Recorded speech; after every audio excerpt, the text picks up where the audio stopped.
Hello humans, it's Stephen again. Today I'm in Raceroom and I'm going to be driving an Audi R8 LMS Ultra at the Sachsenring in Germany. Let's have a look at the cars you might see in the race. There's a Chevy Corvette, a BMW Z4 GT3, a Mercedes-Benz SLS AMG, a Chevy Camaro, an Audi, a McLaren MP412C, a Chevy Corvette Z06R, which isn't the new Chevy that Raceroom has just introduced. And there I am at the back in my proper place in the Audi, with that rather fetching green and silver livery. Let's get on with it, shall we? Wish me luck. This is going to be a 20-lap race against the adaptive AI. They'll probably leave me in their tyre smoke.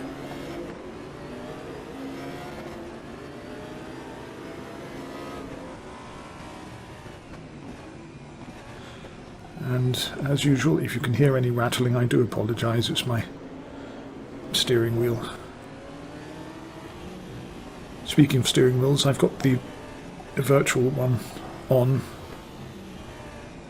and the driver's hands. I don't normally use them when sim racing, but I thought it might be nice for you to look at and to give you an idea of the wheel inputs.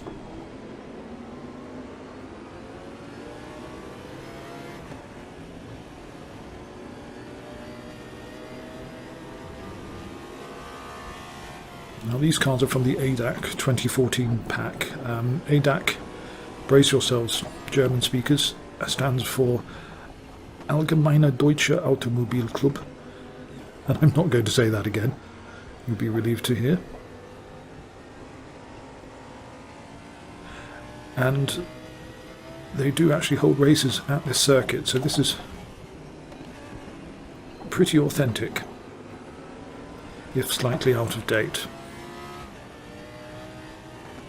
But I wanted to make a video in Raceroom at this circuit because Sachsenring, I think, is a cracking circuit, and it's not as well known as it might be, although MotoGP fans will know it of old. It's one of the regular venues for MotoGP, and it attracts as many as 200,000 people to the circuit when the MotoGP race is held here. And I think it's a winning combination of Brands Hatch and, don't laugh, Circuit of the Americas.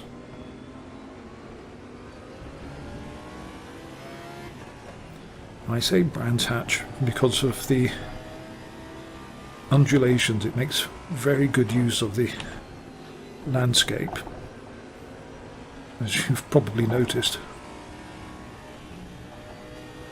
And I say Circuit of the Americas because it's full of blind crests and false apexes, which makes it a real challenge and difficult but satisfying to learn.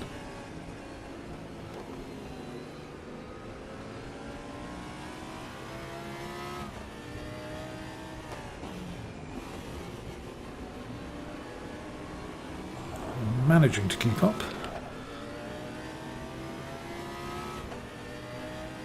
So the Sachsenring is in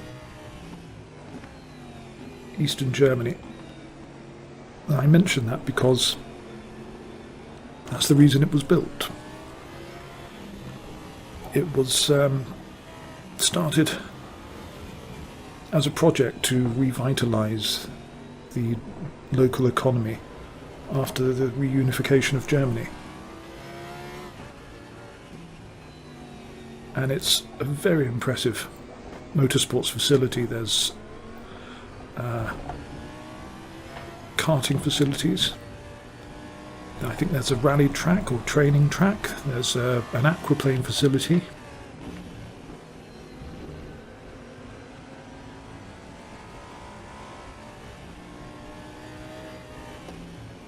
And I'm surprised that more sims don't feature the track. I mean, look at this, it's spectacular. In fact, that gradient is 13%. I think it's the steepest one on the MotoGP schedule, and it's feared by the motorcyclists, and you can't blame them.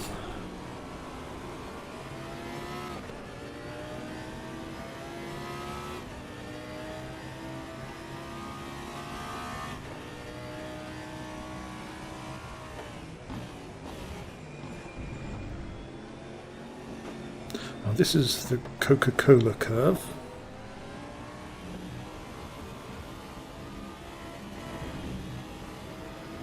This is the Omega curve.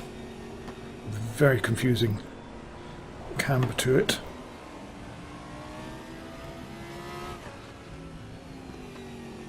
Kleine curve, I think. Kleine Kuppe, little crest.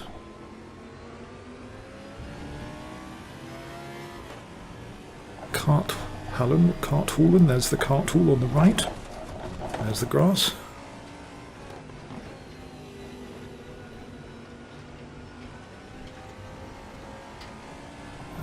Grusser curve, I think.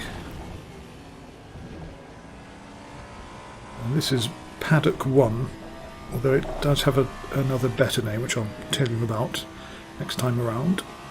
And this is the Saxon curve.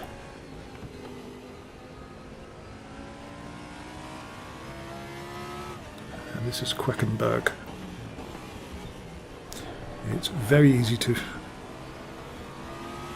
get some power on oversteer coming up the hill there, and if you're not careful you can actually oversteer straight into the pit lane, which is very embarrassing. Now if any of you've got GTR 2 out there, that venerable old sim, they have a great version of Donington in there when it had a longer straight. And I remember once I was in a race, and as I rounded the last corner I showed off, gave it a bit too much of the loud pedal and span straight into the pit lane, where the make-believe mechanics were very surprised to see me, and I sat in the pits while the other cars went past over the finish line. And I think it might be possible in the heat of battle to do the same at the Sachsenring.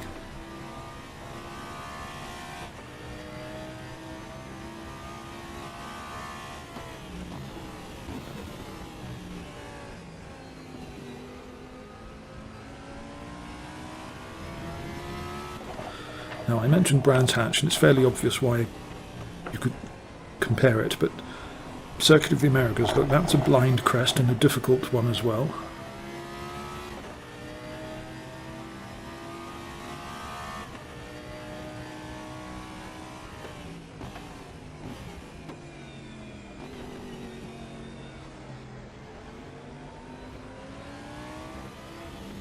There's a tight technical section, which is pretty difficult to overtake. That should remind you of Circuit of the Americas. It's certainly difficult to overtake in some sections there. And again, crest. There's a blind apex there somewhere. There we go. I mean, you really do have to learn that corner.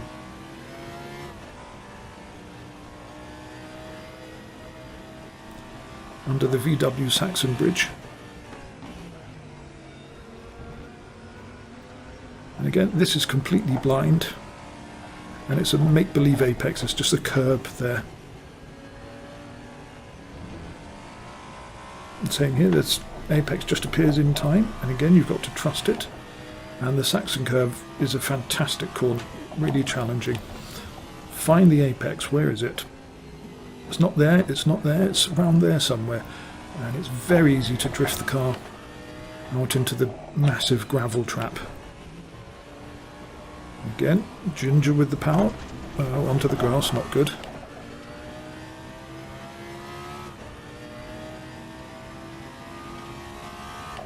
and I'm getting left behind.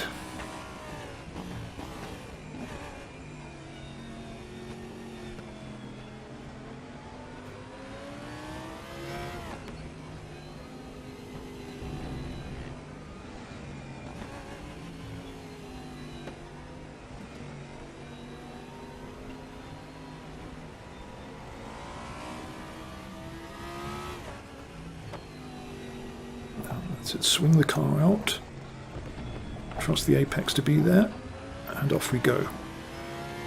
Now, I haven't got the setup right for this car. I'm struggling to get any grip on the Karthallen curve. Hit the apex there, drift out, and turn in. See, there it is. There's the apex again. You wouldn't know it was there unless you've been around a few times. This is Waterfall rather than Paddock 1. It's a much better name, and really it doesn't need much explanation. Although I was interested to find out that some cyclists in the MotoGP circuit have used an experimental tyre just for that corner.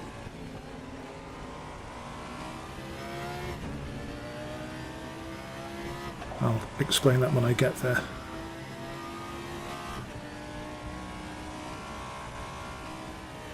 Right now the battle is on to be not last.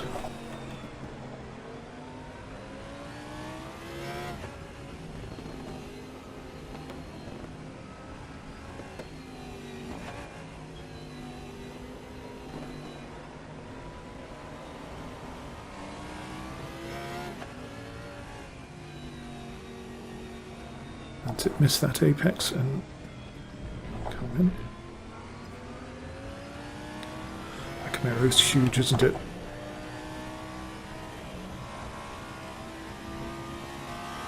So, we've just gone through a left-hander. Here's another left-hander. And another left-hander. And another left-hander. And if you're on a bike, the left-hand side of your tyre gets hot, the right gets very cold, and then there's one where you need all the grip in the world on the right-hand side of your tyre. And riders were coming off at the waterfall because the right hand side of their tyre was cold and offered no grip. And it's a long way down. Gently does it. You really have to be very careful on the throttle there.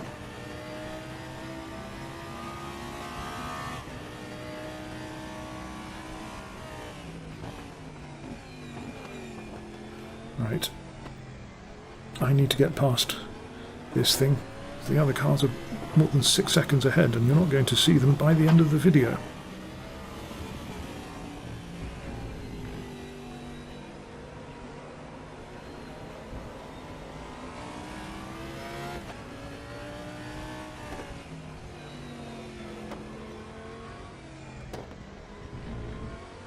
Success. I've forgotten to turn the virtual mirror on. Sorry about that.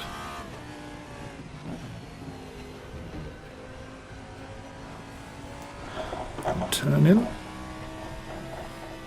Brake slightly, turn in again.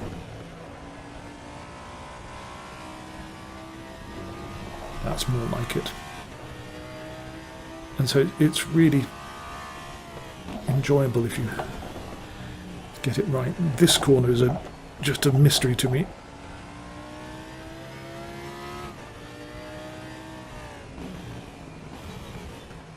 And I've got the feeling this last corner has broken a few hearts in motor races.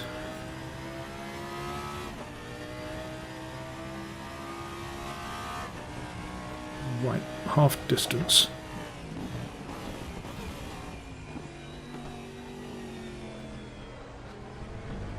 I hope this video is viewable. I've had trouble, as have other people, in recording Raceroom videos for YouTube and Twitch. The in-game replays look buttery smooth, but if you record them with shadow play or OBS, you get micro stutters. But if the game's running smoothly, the video's running smoothly rather, I hope you're enjoying what you're seeing. Raceroom is looking very well these days.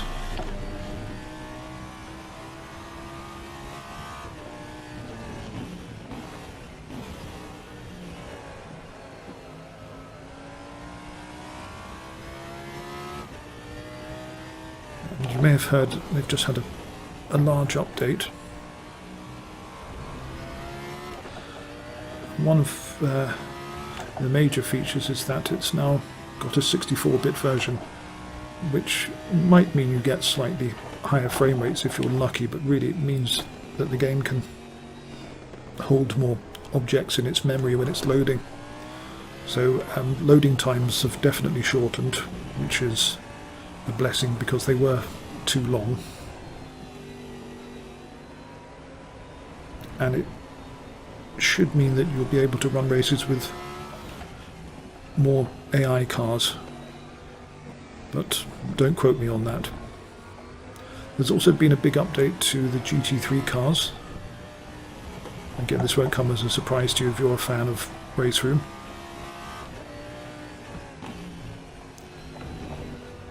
And having tried the McLaren in the current GT3 pack,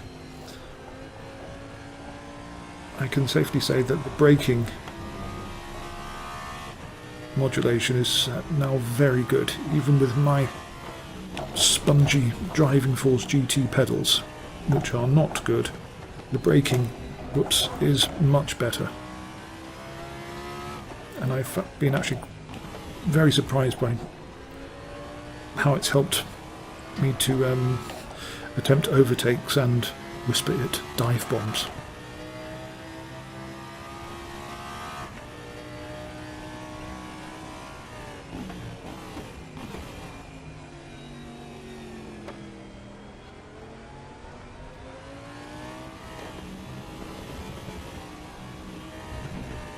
And Raceroom also introduced 3 new GT3 cars,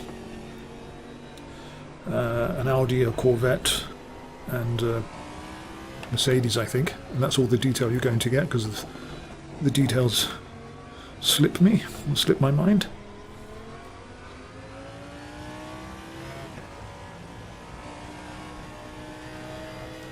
But I think I might buy them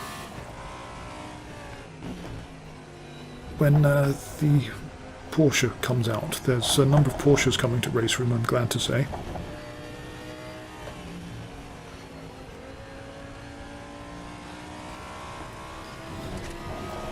But speaking of buying content, Raceroom has a rather controversial and, in my opinion, needlessly complicated payment system. It has its own virtual currency, the VRP.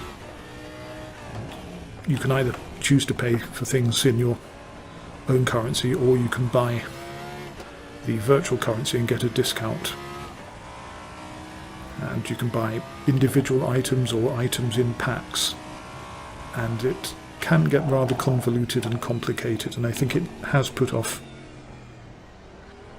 potential customers.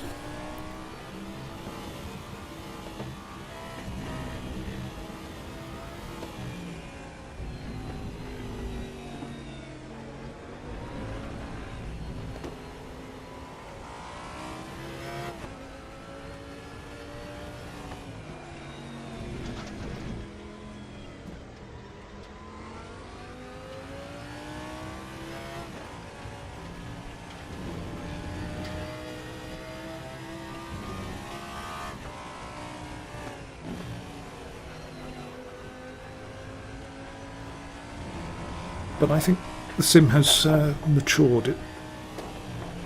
It's running very smoothly. It offers a good range of circuits and cars. One thing it does very well is offer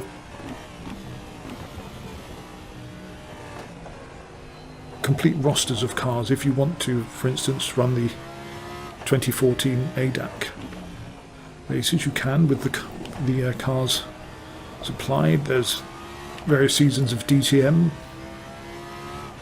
World Touring Car Championship, RIP, WTCC, by the way.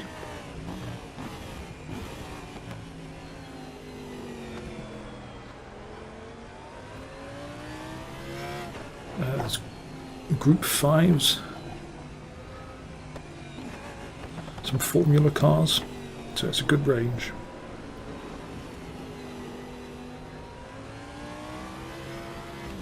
And I haven't even mentioned the biggest attractions of Raceroom, which are the sound and the physics, or the force feedback. Everyone raves about Raceroom's sound. It's nearly always quoted as having the best. Personally, I think the suspension sounds and road noises, while very well done, are a touch repetitive after a while. But the engine sounds are excellent, and I think one can safely say that the sounds are the most immersive in a sim, which is really all that you want. Very satisfying. They've got a visceral feeling to them, or visceral feeling to them rather. They're raw, and yet they've got a lot of subtlety and information in them. And the other chief attraction is the force feedback / physics. Now, I struggled with Raceroom in the past, partly because my computer couldn't cope with the game, but since I got a new graphics card, a 1050 Ti, which is very good value, by the way, I've been enjoying Raceroom. But the thing that really clinched it for me was tweaking the force feedback settings. They're quite complicated in Raceroom, at least they are at first glance, but I've managed to come up with something which I'm pretty happy with, and I'm surprised at just how good my Driving Force GT feels. Now, I've said before that Automobilista has fantastic feedback that makes you feel as though the car is attached to the ground. You can feel the road surface, and that gives you confidence. I've also said that Assetto Corsa does weight transfer very well. You can tell when the car's body is rolling about. I think what Raceroom does exceptionally well is the edge of grip. You know when you're about to lose grip, and just as importantly, in fact more so, you know when you've regained it. It's absolutely excellent at letting you know when the car has stopped sliding and you can get back on the power.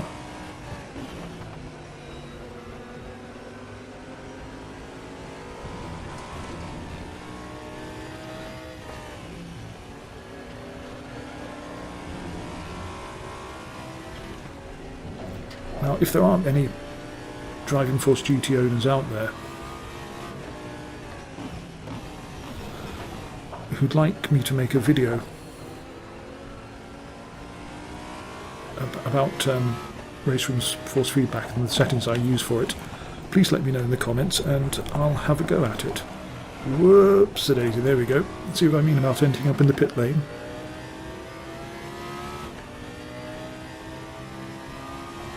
I won't make a video about driving techniques and tips, you'll be relieved to know. Because quite obviously I'm the one who should be getting them, not giving them. Ooh, Lord. Talk and drive, not good.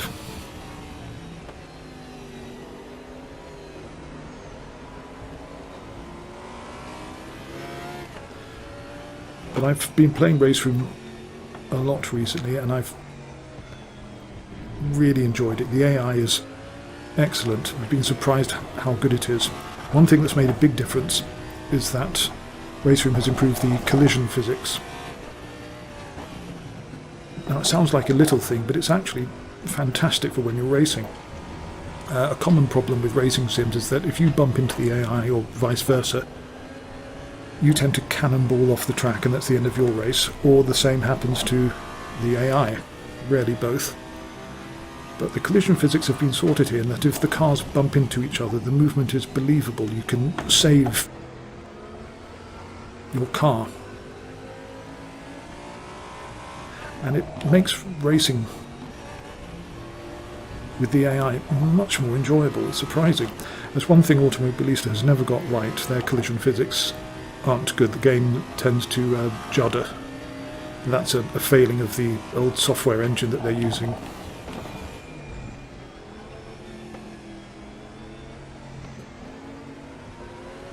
I'm really looking forward to Automobilista's 1.5 update when they're going to stop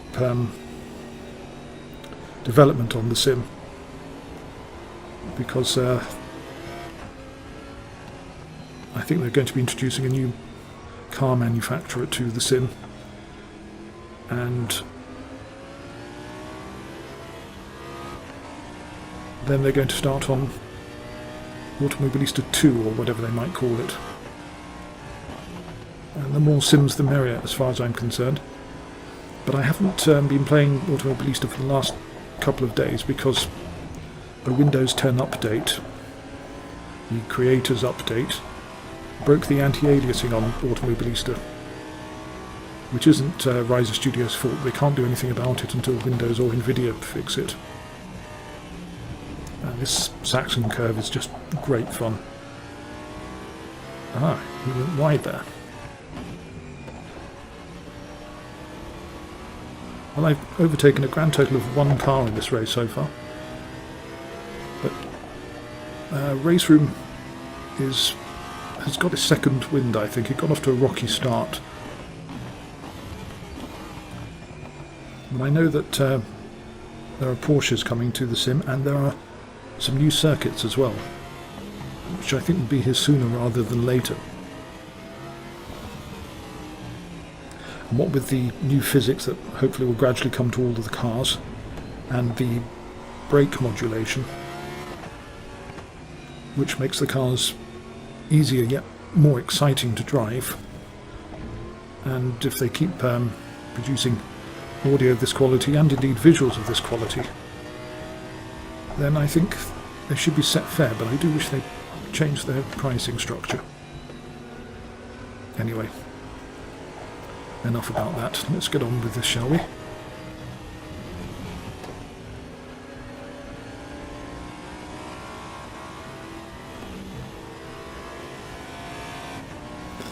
And although Raceroom doesn't have the latest, greatest graphics, I think it looks tremendous, really, considering it's a DX9 game.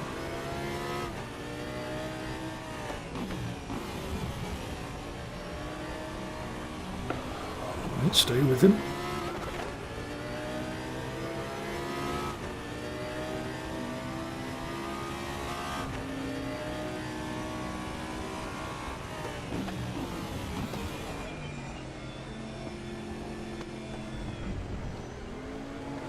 Right, place your bets. Who's going to win?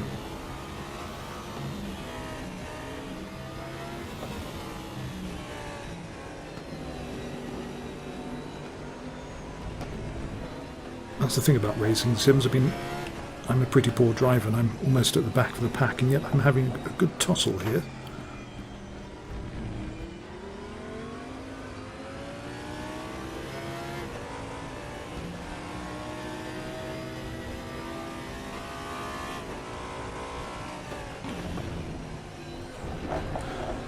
Am I going up the inside? No. And where's that apex? Slight brake. Oh. Heavy on the brakes, actually. Well, I'm under pressure now. Bad gear change.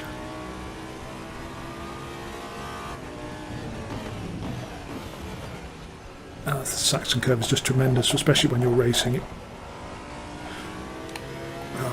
He's got away from me. Dive bomb.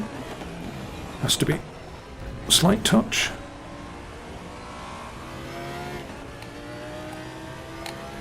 Where is he? Oh, it's just there. Well, there we are. It's a triumph. Well, I do hope you enjoyed that, and I hope you consider looking at Raceroom. You can try any of the cars for free. You can test drive them around one of their circuits, which is an excellent advantage. I suggest you have a go. They've also got lots of discounts. One tip, if you are thinking of buying any content from Raceroom, buy the virtual currency from Raceroom's store rather than through Steam. The discounts are much better and your money will go further. Anyway, thank you for watching and goodbye.